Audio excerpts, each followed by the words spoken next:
history is important, and we get 100-year-old vehicles out and running. You know, we feel that the educational aspect of someone being able to see these cars in motion is well beyond what someone would learn simply by watching the cars in a museum.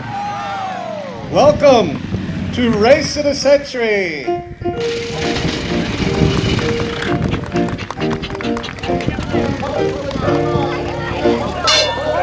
This event, Race of the Century, we're highlighting the chronological advancements of transportation technologies from the mid-1800s up to the 1930s through a series of competing races.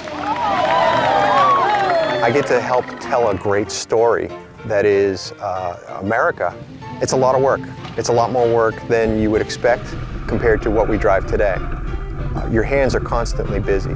You're either braking with a hand lever on the outside, you're pumping fuel pressure, you're shifting, so you're very busy inside the car. You're dealing with a lot of vehicles here that are over 100 years old and quite temperamental.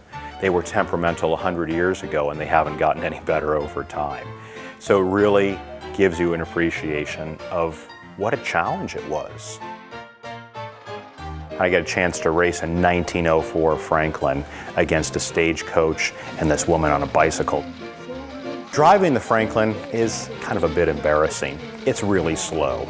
It's only got about 7 horsepower, but it's illustrative because you could see how effective the horse in stagecoach was for a very long time. This is a 1906 Stanley Steamer Model F. It's a 20 horsepower boiler. This is one of the first hybrid cars. It doesn't use much gas, it uses steam power. The Stanley Steamer can take anywhere between 45 minutes and 3 hours to get it ready to function for the day.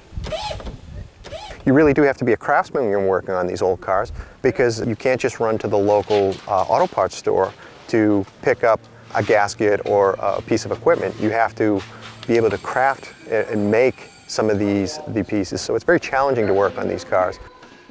My favorite part is when I go home at night and I still have my eyebrows and all the arm hair, because there are days where the steam up process has become difficult and where I've lost eyebrows and singed hairs on my arms.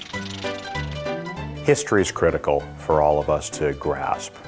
By seeing this competition, people can see firsthand how the car, frankly, was a joke in the beginning, and then how it evolved so quickly into something that we take for granted today. We went from a horse to a flying machine to humans on the moon within the span of 100 years. It's this sort of revelation, this unique inspiration as far as discovery that I really enjoy in this event.